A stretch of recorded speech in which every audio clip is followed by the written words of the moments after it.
Hai, saya Vina Fauzia Amalina, NPM 108202886 dari kelas 2 MA10 akan menjelaskan biografi tentang B.J. Habibie. Tidak. Beliau merupakan anak keempat dari 8 bersaudara pasangan Alwi Abdul Jalil Habibie dan Raden Ajeng Tuti Marini Puspawardoyo. Masa kecil Habibie dilalui bersama saudara-saudaranya di Parepare, Sulawesi Selatan. Sifat tegas berpegang pada prinsip telah ditunjukkan Habibie sejak kanak-kanak. Habibie yang punya kegemaran menunggang kuda ini harus kehilangan bapaknya yang meninggal dunia pada 3 September 1950 karena serangan jantung. Tak lama setelah bapaknya meninggal, Habibie pindah ke Bandung untuk menuntut ilmu di Government Middle Bar School.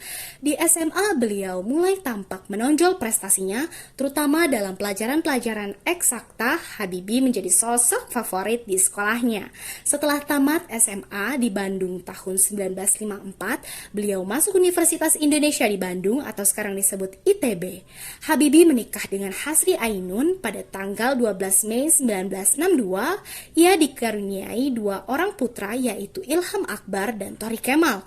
Beliau mendapatkan gelar diploma dari teknisi Hochschule Jerman tahun 1960 yang kemudian mendapatkan gelar doktor dari tempat yang sama tahun 1965. Tahun 1967 menjadi profesor kehormatan guru besar pada Institut Teknologi Bandung.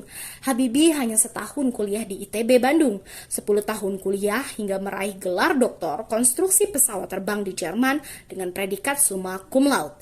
Lalu pekerjaan di industri pesawat terbang terkemuka MBB GmbH Jerman sebelum memenuhi panggilan Presiden Soeharto untuk kembali ke Indonesia. Di Indonesia, Habibie 20 tahun menjabat Menteri Negara Ristek atau Kepala BPPT, memimpin 10 perusahaan BUMN industri strategis, dipilih MPR menjadi Wakil Presiden RI dan disumpah oleh Ketua Mahkamah Agung menjadi Presiden Republik Indonesia menggantikan Soeharto.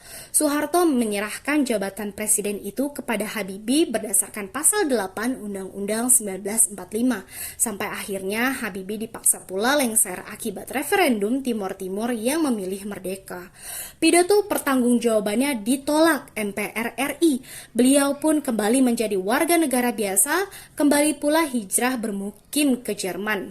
Namun pada era Presiden Susilo Bambang Yudhoyono, Habibie kembali aktif sebagai penasehat presiden dalam rangka mengawali proses demokrasi di Indonesia melalui organisasi yang didirikannya, yaitu Habibie Center. Ia juga aktif kembali di Partai Golkar sebagai Ketua Dewan Penasehat. Pada tanggal 22 Mei 2010, Habibie harus kehilangan sang istri akibat kanker ovarium yang dideritanya. Sebagai bentuk kecintaan Habibie pada mendiang istrinya, ia menulis sebuah buku bertajuk Habibie dan Ainun setebal 323 halaman yang kemudian diangkat ke film layar lebar dengan judul yang sama.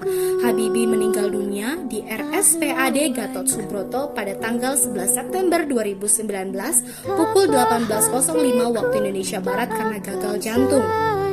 Sebelum dimakamkan pada malam hari, jenazah B.J. Habibie dibawa dari RSPAD menuju ke kediaman Habibie Ainun di Jalan Patra, Kuningan.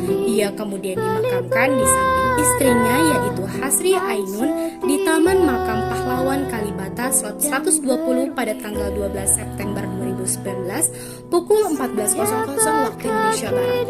Upacara pemakaman dihadiri oleh Presiden Joko Widodo sebagai inspektur upacara.